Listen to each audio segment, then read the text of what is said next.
Well, good morning, everyone. Good morning. My name is Rachel Giraldi, and I'll be leading the service this morning. Welcome to our Sunday, our Story Sunday, a wonderful tradition we've been having for 9 months now, which is exciting. And today we're going to be looking at planting and nurturing seeds of change and hope. So thinking about using that metaphor being a special story that helps us think. Metaphor of a seed growing, and what a seed needs in order to grow. Just like what an idea or even sometimes our faith needs to grow. I know you want that, don't you? Before we get started, I'm good. Are there any announcements that we'd like to share with each other this morning?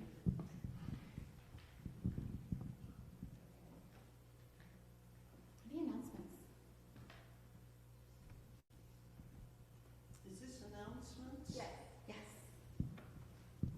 I'd like to announce that today is Herbert's 91st birthday. Should we sing? Happy birthday to you. Happy birthday to you. Happy birthday, dear Herbert. Happy birthday to you.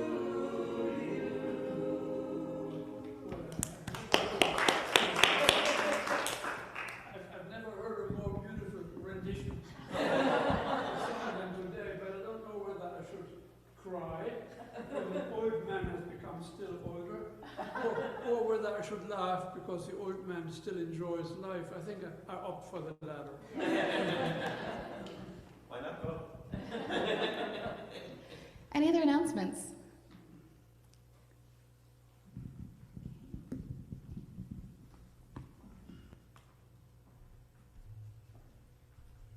Well, you are all welcome to join us after the service for ice cream and treats in the back and fellowship and catching up with each other. And we are taking donations online and also in the basket in the back if you feel so moved. So please help us create this happy, wonderful, cheerful space of questioning and wondering together in our worship. And as many of you know, we start and end our Story Sundays with a song written by Carrie Newcomer called A Gathering of Spirits. You're welcome to sing along.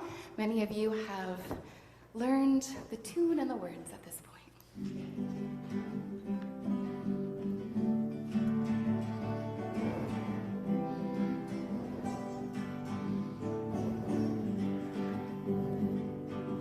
Let it go, my love, my truest love. Let it sail on silver wings. Life's a twinkling, that's for certain, and such a fine thing. We're a gathering of spirits. We're a festival of friends, and we'll pick up where we left off when we all meet again. I can't explain it. Couldn't if I tried, how the only things we carry are things we hold inside, like a day out in the open, like a love we won't forget, like the laughter that we've started at hasn't died down yet. Let it go, my love, my truest love. Let it sail on silver wings. Life's a twinkling, that's for certain, and such a fine thing. We're a gathering of spirits. We're a festival of friends, and we'll pick up where we left off. We all meet again. Oh yeah, didn't we? Don't we make it shine? And aren't we in the middle of something rare and fine? Some glow like the embers, some like colored glass, and some give it all in one great flame, throwing kisses as they pass. Let it go, my love, my truest love. Let it sail on silver wings. Life's a twinkling, that's for certain, and such a fine thing. We're a gathering of spirits. We're a festival of friends, and we'll pick up where we we left off when we all meet again. Yes, we're picking up where we left off when we all meet again.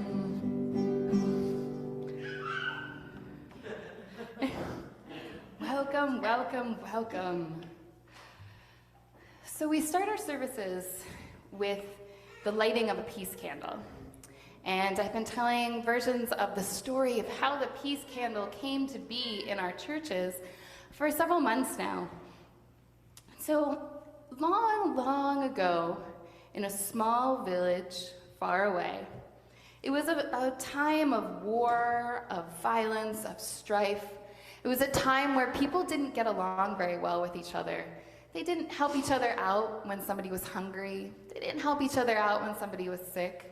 They just sort of stayed in their own places and weren't that very nice to each other. But on Sunday every week, they would come together to pray together in this church. And they would stay sort of to their side, sort of like these pews. You know, there's little boxes. Well, in those days, the pews were even higher, and you didn't have to talk to your neighbor very much. Well, one Sunday, a woman came into the church with a tiny, tiny little stub of a candle. She walked up to the front so everyone could see her, and she said, last night I had a dream. I had a dream that if we all came together and lit this candle, and we all prayed for peace, we all prayed for our hearts and our minds to be changed just a little, to be kinder, to be more generous, to be nicer to each other, then maybe our whole world would get a little better. And so they lit that candle that Sunday, and they all prayed together for peace. That prayer from that one Sunday church went out into the community, and that week, people were a little nicer to each other. People offered their extra food to people who were hungry. People helped each other who were sick. People helped each other plow their fields. Or maybe they were just kind when they saw their neighbor walking down the road. Well, the next Sunday came, and somebody else from the community brought a tiny candle, just a little tiny candle. And again, the community lit that candle, and they prayed for peace. And again, that week, everyone was just a little kinder. Their hearts and their minds changed just a little bit. And slowly, that community felt the change of that prayer. And not just that community, but the neighboring community heard about this, and they too started lighting a candle, and they too felt their hearts and their minds changed. And then the next community, and then the next community, and soon all around the world, people were lighting the peace candle, praying together for peace, praying that their hearts and their minds would be changed to make the world kinder, more generous. And so on Sunday mornings, we join thousands, millions of people around the world lighting the peace candle. So please join me in the responsive prayer in your bulletin. Gideon, would you like to come up here and help me light it? In Christ was life, and the life was the light of the world. The light shines in darkness, and the darkness does not overcome it. Let us pray for peace and the things that make for peace as we light the peace candle. Let this prayer of peace, this tiny candle, change our hearts and our minds just a little to make our community more kind, more generous, and spread that peace out into the world. We're going to sing a peace song together. It is in your hymnal. It's in the red hymnal on the pew benches. It's number 437, and we're only singing the first two verses. Some of you know this song as Finlandia, or This Is My Song.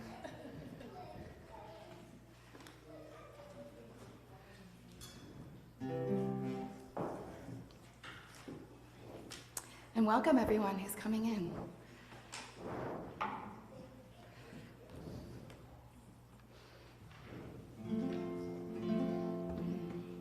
This is my song, O God of all the nations, a song of peace for lands afar and wide.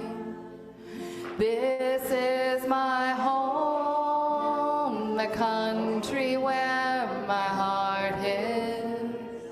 Here are my hopes, my dreams, my holy shrine.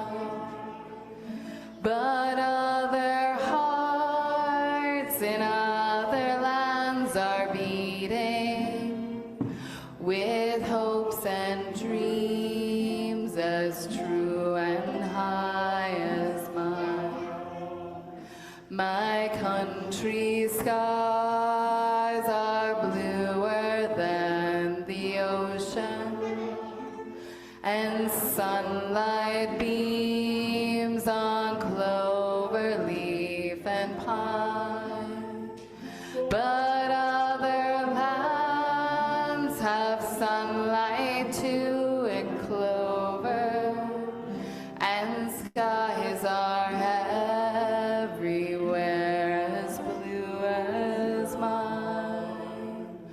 Oh, hear my song, O God of all the nations, a song of peace for their land and for mine.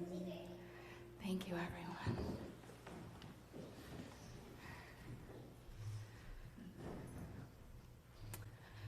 So may our song of peace, our prayer of our voices and our bodies go out into the world.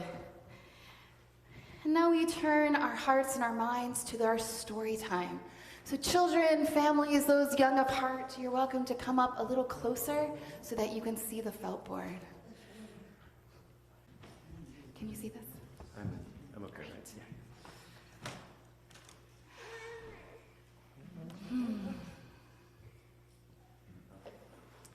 Today we have a special story.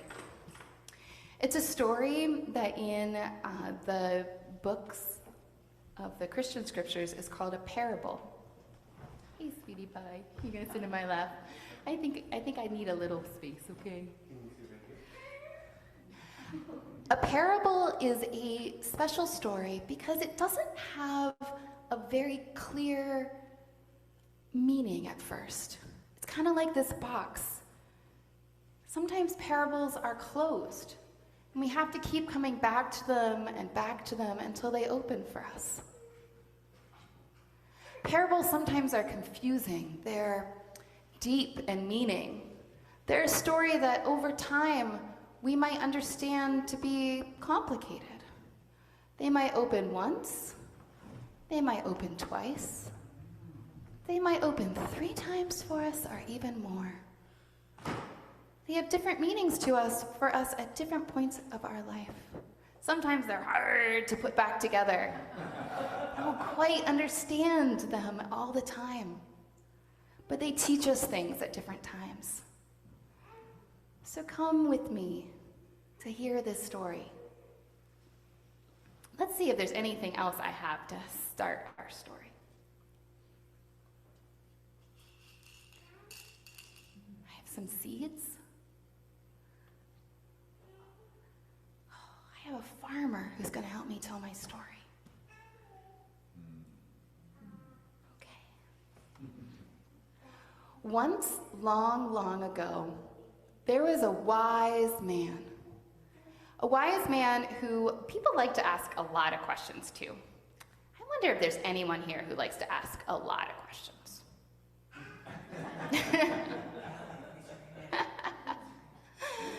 His name was Jesus, and he tried his best to answer all the questions, but sometimes the questions were hard. They were complicated. Sometimes people didn't want to hear the answer. And so he would think about how best to answer. One of the questions people asked were, what is God's kingdom like? That's a hard question to answer. They would say, what would it look like if we all lived in the world of right relationships? What would it look like if we lived in a world where there was no violence, where there was no hunger, where there was no anger, at least not towards each other? What would it look like? And so this wise man told the story of the sower. A sower is like a farmer who plants lots of seeds. And Jesus said that the kingdom of God is like a sower who sows seeds. The sower sows seeds along a path.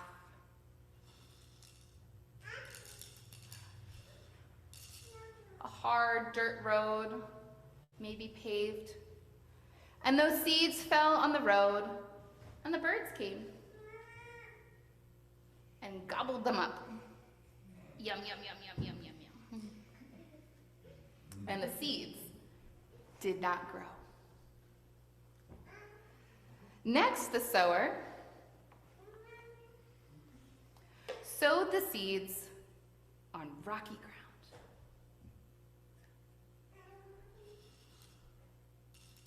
And when the seeds sprouted their little roots, the roots couldn't grab into anything. And so that when the sun came and beat down on the seeds shriveled up and they died. Then the sower planted the seeds along thorns.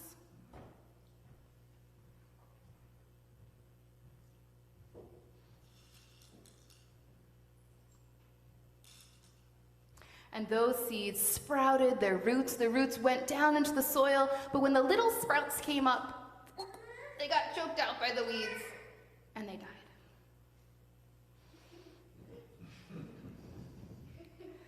Finally, the sower sowed seeds on nice, fertile ground.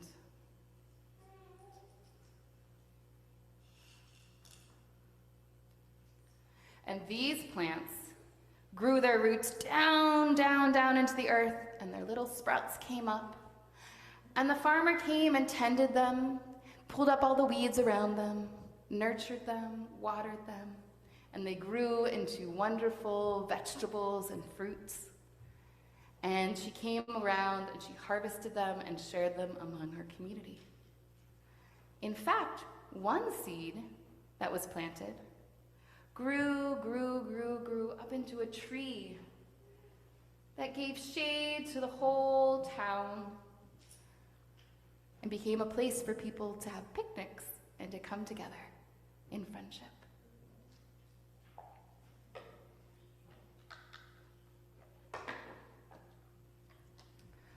I invite you to wonder with me a little. I wonder if the farmer had a name. Anyone is welcome to contribute. What should we name our farmer? Yes, Kitty? God. This is God. I wonder if the birds had names.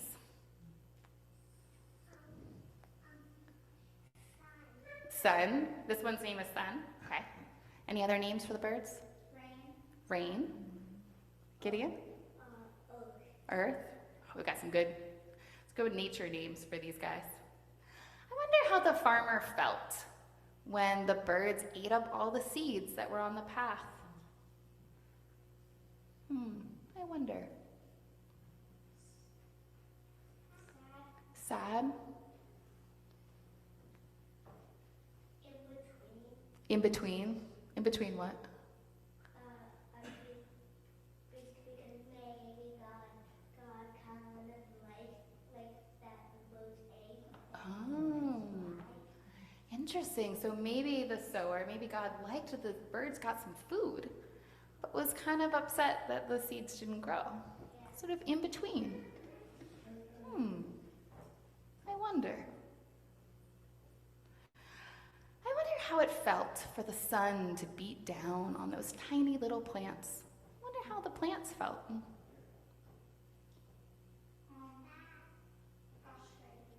Frustrated. They're trying to grow, but they can't. Yes. Frustrated. I wonder what the farmer was doing when the seeds were growing among the thorns and the weeds. I wonder. Gideon? I think she thought the other plants would help them. Maybe she thought the other plants would help the seeds. Maybe. But they not. That they didn't. I wonder. Yes. The dirt road looks like a number. Thank you. I wonder, what are some things you wonder about this story?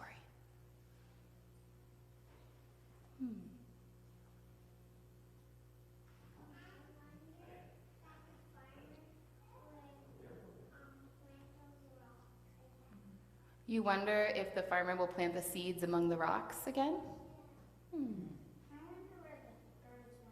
I wonder where the birds went. That's a good wonder. Yes. I wonder if the tree would grow. If the tree would grow more? No. If the tree would grow, or if it would grow down into a vegetable. I wonder. Sometimes my family and I go to the Flume Gorge over in New Hampshire. And there are some trees there that are growing out of rocks. Big trees that grew despite those rocky nature making it hard to put roots down. So I wonder if maybe some of the seeds might actually grow in some of these. I wonder if the tree can make fruit and vegetables on it. You wonder if the tree will make fruits and vegetables on it. Like fruit or apple. Apples. If families didn't bring food and they were hungry. If families didn't bring food and they were hungry, maybe the tree would help them. Yeah, I wonder. There might be apples or cherries in the tree, yeah. I wonder. Well, let's keep wondering together, and we're going to sing another song. The words to this song are in the back of your program. You can share as well. It's a song that I learned as a kid that was sung by Raffi. So some of you might know it. Sometimes it's called the Garden Song, or Inch by Inch, Row by Row.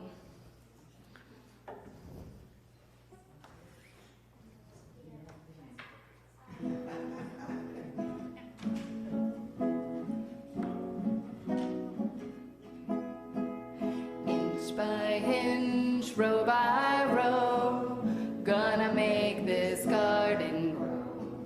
All it takes is a rake and a hoe and a piece of fertile ground. Inch by inch, row by row, please bless these seeds I sow. Please warm them from below till the rains come tumbling down.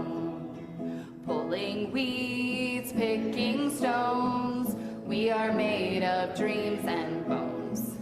Feel the need to grow my own as the time is close at hand.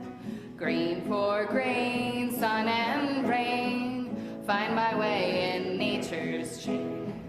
Tune my body and my brain to the music of the land. Inch by inch, row by row, gonna make this garden grow. All it takes is a rake and a hoe and a piece of fertile ground. Inch by inch, row by row, please bless these seeds I sow.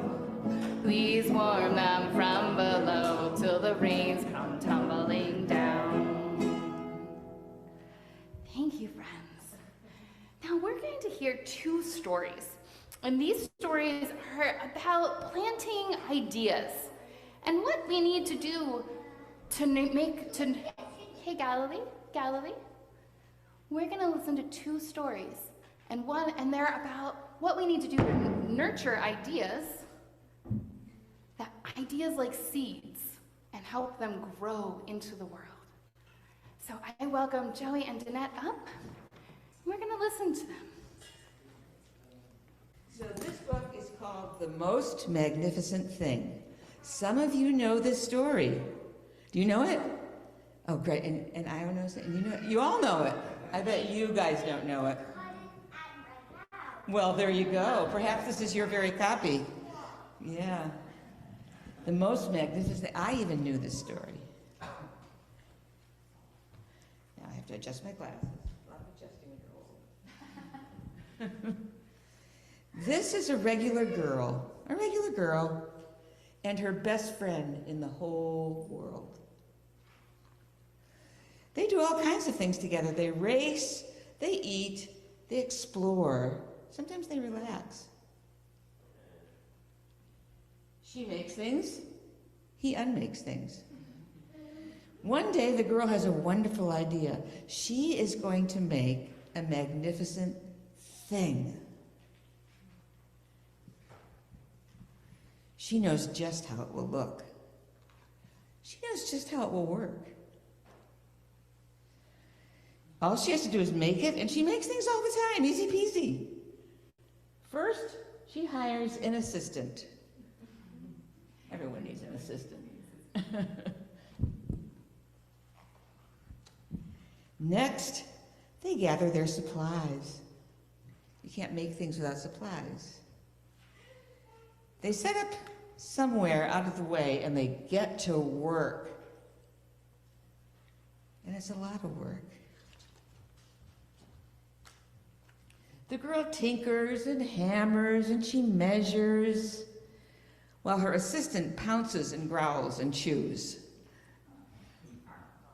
When she is finished, she steps back to admire her work. She walks around one side. Her assistant examines the other side. It doesn't look right. Her assistant picks it up and gives it a shake. It doesn't really feel right either. They are shocked to discover that the thing is not magnificent or good. It isn't even kind of sort of okay. It's really all wrong. The girl tosses it aside and gives it another go. She smooths and wrenches and fiddles. Her assistant circles and tugs and wags a little. When she is finished, she stands up and takes a long look at it. Her assistant gives it a little nudge with his paw. The thing is still wrong. She decides to try again. She tries all different ways to make it better. She makes it square. She makes it round. She gives it legs. She adds antennae. She makes it fuzzy. She makes it long, short, rough, smooth, big, small, and even smells of stinky cheese. But none of them are magnificent. Her hard work attracts a few admirers, but they don't understand. They can't see the magnificent thing that she has in her mind.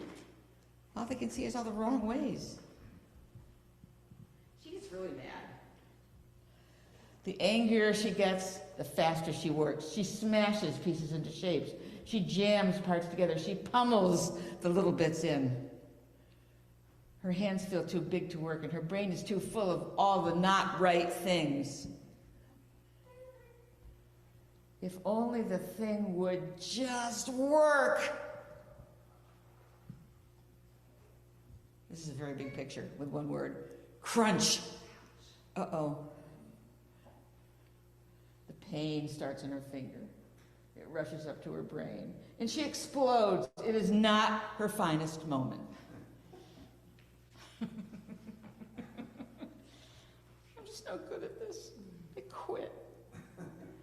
Her assistant suggests a little walk. It's not much help at first, but before long, she starts to feel a little different. Bit by bit, the mad gets pushed out of her head. Pushed right out of her head. I wonder if she can think of it. As they stroll along, she comes across the first wrong thing she made. The bad feelings are about to start all over again, and then she notices something surprising in the first bad thing she made. Huh, that's a metaphor. There are some parts of the wrong things that are actually quite right.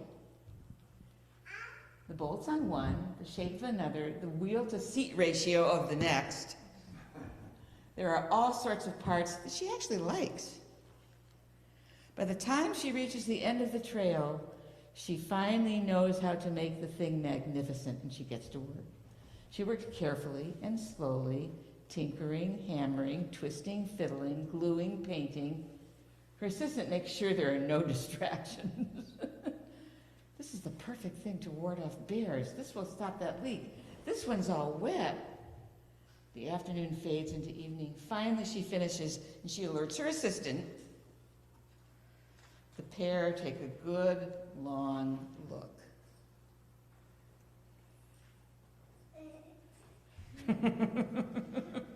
It leans a little to the left, and it's a bit heavier than she expected. The color could use a bit of work too, so it's not perfect, but it's just what she wanted. They climb aboard and take it for a spin. They are not disappointed. It really is the most magnificent thing. And she gets to ride around on it. But where's her assistant? Let's see. Oh, the assistant's right next to the little sidecar. I didn't even notice that. The assistant's inside. It's like a little, sidecar. Nobody got left out of the most magnificent thing. Okay. We are going to read a second story in a minute and then do some wondering questions, but let's get some wiggles out. If you're able, we're going to do a little stretching. If you want to get up and stand up, you're going to pretend first that you're a little seed nestled into that fertile ground. And then put up your little sprout. Put up your little sprout and start to grow up, some leaves out, up into that beautiful tree, stretching up and out, dropping your little apples. What are you?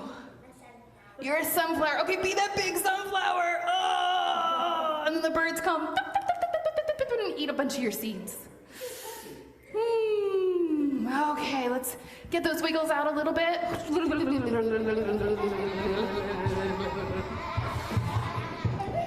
And then let's sit down and we're gonna listen to another story. Sofia Valdez, Future Prez. I wonder, the title says, excuse me, Sofia Valdez, Future Prez. What do you think Prez means? What do you think, sweetie? President. Oh, that sounds right. I was worried that people would think Prez. What is that? Okay, let's start. I'm going to take this off, just to make it a little easier to show you. Let's push picture. Sophia was a baby who got things done, helping her family before she turned 1. Wow. She and abuelo, do you know what abuelo means? Anybody know what abuelo means? Anybody know? Grandfather. This is her grandfather. She and abuelo went out every week to help elderly friends around Blue River Creek who couldn't get out and about on their own and with no place to gather were stuck home alone.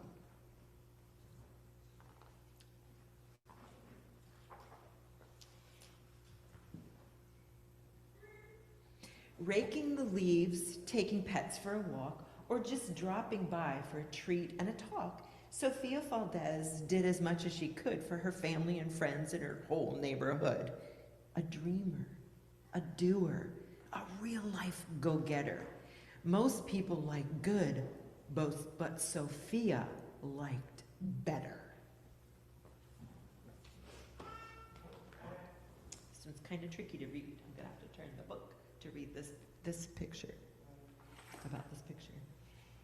Each morning, Abuelo walked Sophie to class. They walked home again along Blue River Pass, making plans, munching cookies, Abuelo and girl, except for that Tuesday when Pup saw a squirrel. With a howl, Pup took off, racing all through the town, over and under and beneath and around. Sophia scrambled to try to keep up with the hollering man and the bellowing Pup. It just goes around and around. It's a crazy scene. I know, I am.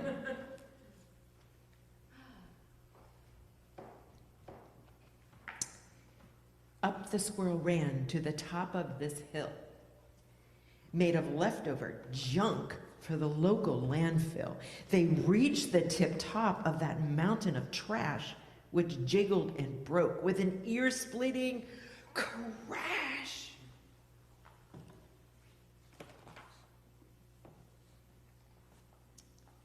Down they all tumbled and hit with a thud on a moldy old pumpkin surrounded by mud. Ouch! Cried Abuelo. He struggled to stand. A dangerous mess, he said, grasping her hand. Uh-oh, Abuelo's hurt something here. This big mess of trash. The next day, Sophia walked to school solo, but it wasn't the same without her Abuelo. This is not right, declared young Sophia, who glared at Mount Trashmore and got an idea.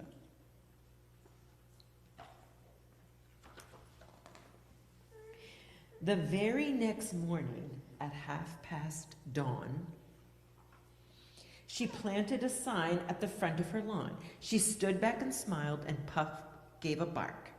It says, "Get rid of Mount Trashmore. Let's build a park."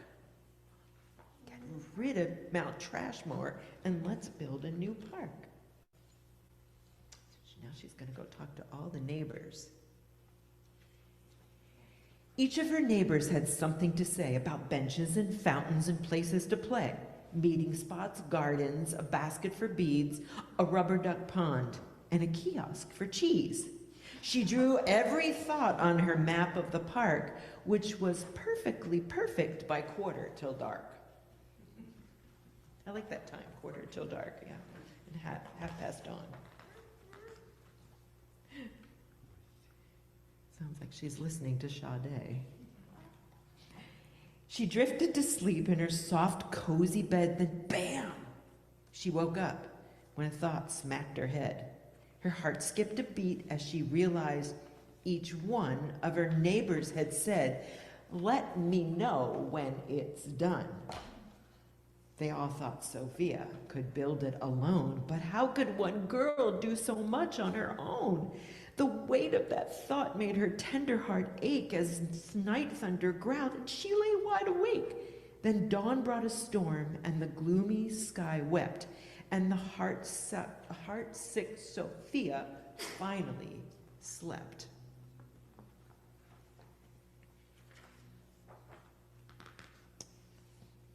She's looking not very happy, thinking about this pressure to do it herself. Abuelo baked cookies when Sophie got up. He gave her a bag full and sneaked one to the pup. He blinked back a tear as he hugged his Sophia. For courage, he whispered, "Te amo, mi vida." Sophie's knees wobbled. She felt weak inside. She looked at his ankle and she quite nearly cried. Though she didn't feel brave or courageous at all, Sophia Valdez went to face City Hall. She's in second grade. She's going all by herself.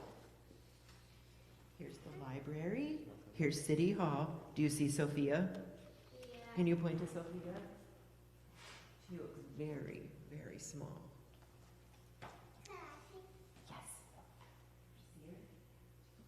Tiny.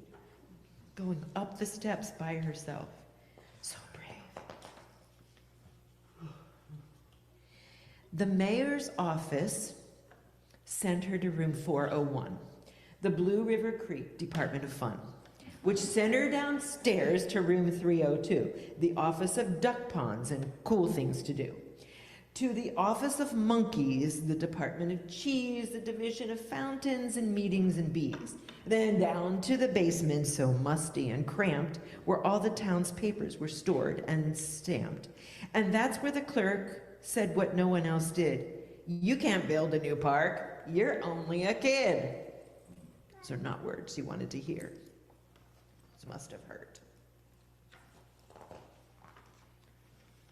The words smacked Sophie deep down in her heart. Her plan was kiboshed before it could start. I think, said Sophia, I think that law's wrong. But her second grade voice didn't sound very strong. The clerk said clearly, it cannot be done. Do you have any questions? Sophia said, one. If you were me and if I was you and he was your grandpa, what would you do? Said the clerk. Then she said nothing at all. She thought and she thought. Then she sent out a call to every employee throughout City Hall.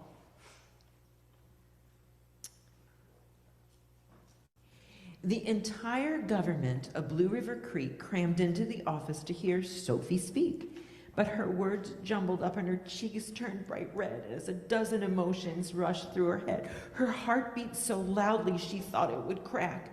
The crowd leaned in closer. Sophia leaned back. Then her arm brushed the edge of the old cookie sack, and that was the moment when Sophia first knew being brave means doing the thing you must do. Though your heart cracks with fear, and though you're just in grade 2.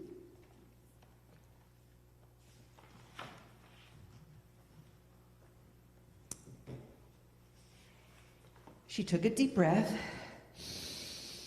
looked the mayor in the eye, and though her knees wobbled, she held her head high. Sophia started talking. She spelled out her plan and why it all mattered and how it began. And once she got rolling, she had lots to say about meeting spots, monkeys, and places to play, and other ideas for things they could do to help the town elders and other folks too. She had thoughts on the library, thoughts on the zoo, and perhaps a way to combine the two. And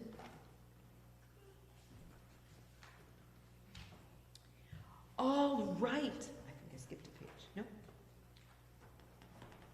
And all right, cried the mayor. Go start a petition. If the town wants a new park, we'll form a commission. And so young Sophia got right to work with some help from her family and Pup and the clerk.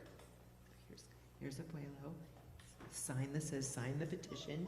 Sophia says, let's build a park. The clerk says, a park for everyone. Look at this picture. Wow. Look, everybody's joining in. Wow.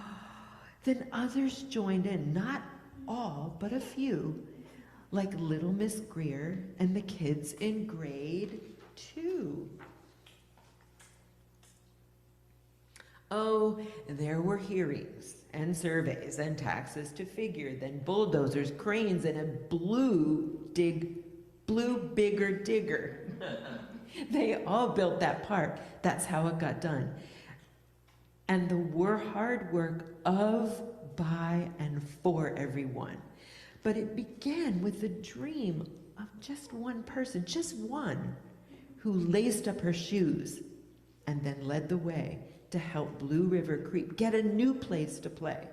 Now every evening till long after dark, the town comes together at Citizens Park. They all hold this truth to be self-evident, that Sophia Valdez could grow up to be, everyone, president. Until then, Sophia, that real-life go-getter, helps Blue River Creek get better and better.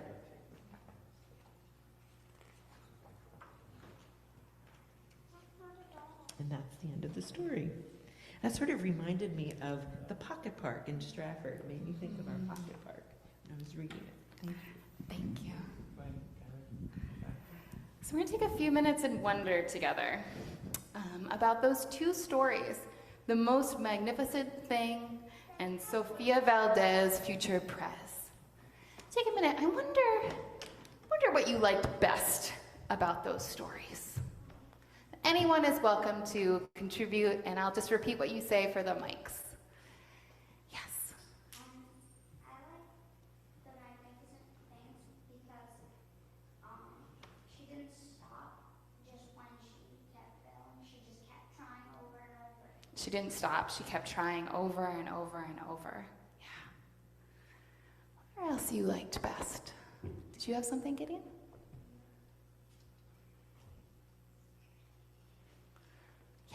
I liked the most magnificent thing that she listened to her assistant when there was nothing else she could do and she was really, really mad, and the assistant said, let's go for a walk. Let's go for a walk. Let's take some space. Let's calm down and then think about this again. Yeah.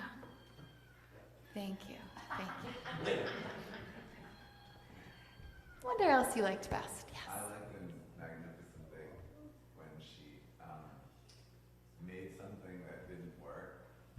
Eventually she was able to tell, even though she felt like it was just pointless, she was able to tell there was something in it that she could use the next time that she did it right.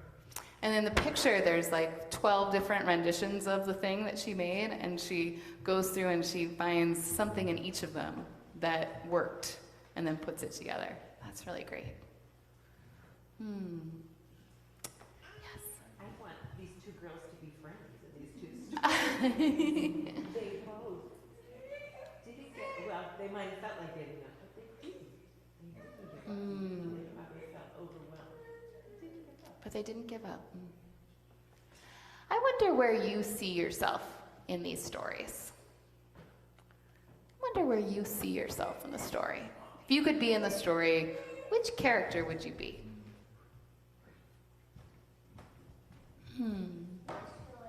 Either one. This story? What would you be in this story? A human? Yes, Gideon? The most magnificent thing? What would you be in this story? The girl building stuff? The assistant? The little doggy? Yeah. Chases away distractions. No, how about I want to be Maxwell, actually. That story? Great. You can be in all the stories. I want to be some of the stinky cheese. The cheese that's in the park. It was a pretty funny part of that, wasn't it? I wonder where you see yourself in the story. I think as a parent, I sometimes... Okay. Oh, the stinky cheese smell. Thank you. I think as a parent, sometimes I feel like I'm one of those people in City Hall who are saying, no, you can't do this. And it's really great to be reminded to that question. If you were me and I was you, what would you do? It just really gets me.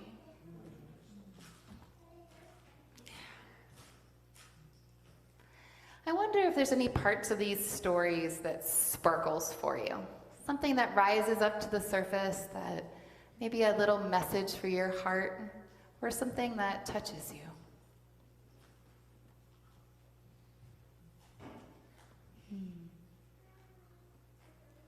The clerk changed her mind. The clerk changed her mind. And that's when we talk about creating fertile ground for ideas to grow. Sometimes there's stones there, and sometimes there's weeds, and sometimes we're able to see the flowers and the weeds. We're able to change, transform. Yeah, change is possible. This is not the primary point of the story, but I was touched by the little girl's very best friend in the whole world being her pet. That her best friend being her pet. And her whole, yeah. Sometimes we get messages and encouragement and even encouragement to change from our pets, from other things in our lives that are important. I wonder if there's any other wonderings, any questions you have about these stories.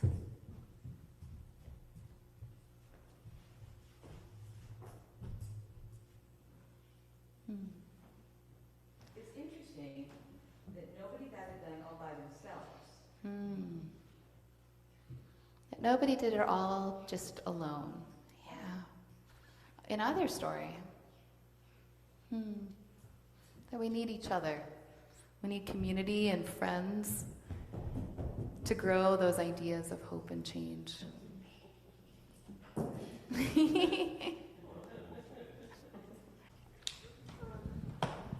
Holy God, hear these prayers, spoken and unspoken. We lift them up. Prayers for health, happiness, peace in this world. Prayers for those suffering from injustice, from environmental disaster. Prayers for our community. Prayers for those all around the world. May you hear these.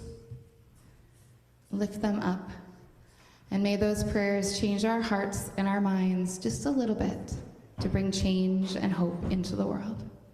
Amen.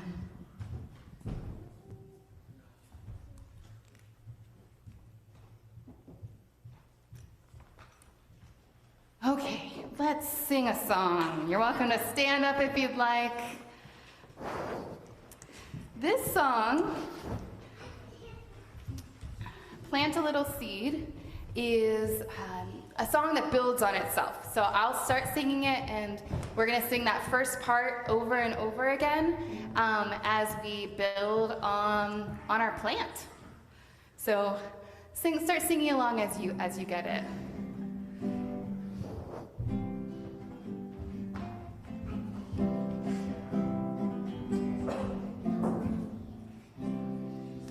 If you have the sun and if you have the rain and you plant a little seed in the old back lane and you wish and you pray and you keep the weeds down, you might find the roots growing out from the seed in the ground. If you have the sun and if you have the rain and you plant a little seed in the old back lane and you wish and you pray and you keep the weeds down, you might find a stem growing out from the roots from the seed in the ground. So we're going to build on it. It's not quite the same on the, sorry about that. If you have the sun and if you have the rain and you plant a little seed in the old back lane and you wish and you pray and you keep the weeds down, you might find the leaves growing out from the stem, from the roots, from the seed in the ground. If you have the sun and if you have the rain and you plant a little seed in the old back lane and you wish and you pray and you keep the weeds down, you might find a flower growing out of the leaves from the stem, from the roots, from the seed in the ground. We can do this. If you have the sun and if you have the rain and you plant a little seed in the old back lane and you wish and you pray and you keep the weeds down, you might find a fruit. Did we do flower? Yes. Okay, so fruit. Fruit growing out from the flower, from the leaves, from the stem, from the roots, from the seed in the ground. We're gonna do one more, and it's gonna be a seed, okay? If you have the sun and if you have the rain and you plant a little seed in the old back lane, then you wish and you pray and you keep the weeds down, you might find a seed growing out of the fruit of the flower, from the leaves, from the stem, from the roots, from the seed in the ground. So as you go out into the world this week, thinking of what the seeds are that you are planting, what is the ground you're planting it in? Do your seeds need that resilience to grow through stone, through the weeds? Or is there a way to create that fertile ground so that your seeds can grow? Seeds of change, seeds of hope, seeds of faith in this world. So as we came together, let us leave together, and so we can came together, and so that we can come together again.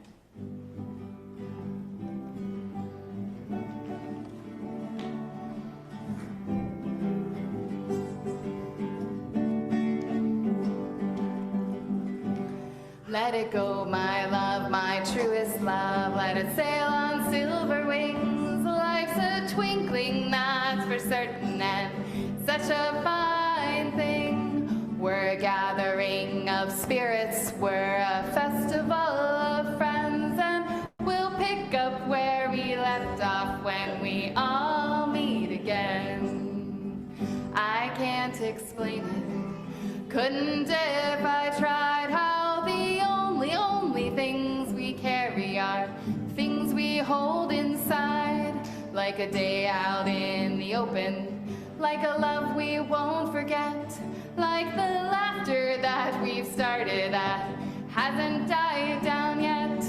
Let it go, my love, my sweetest love, let it sail on silver wings. Life's a twinkling, that's for certain, and such a fine thing. We're a gathering of spirits, we're a festival of friends, and we'll pick up where we left off when we all meet again. Oh yeah, didn't we? Don't we make it shine? And aren't we in the middle of something rare and fine? Some glow like the embers, some like colored glass, and some give it all in one great flame, throwing kisses as they pass. Let it go, my love, my truest love, let it sail on silver wings. Life's a twinkling, that's for certain, and it's such a fine thing. We're a gathering of spirits, we're a festival of friends, and we'll pick up where we left off when we all meet again. Yes, we'll pick up where we left off when we all meet again. This morning, my children were just listening to that song, and Gideon was like, "Mama, I think you're a light through colored glass." And that was just a really sweet. We're talking about what our lights looked like. And so blessings to all of you as you bring your light into the world. And I hope you will join us in the back for some refreshment before going home. Thank you, guys.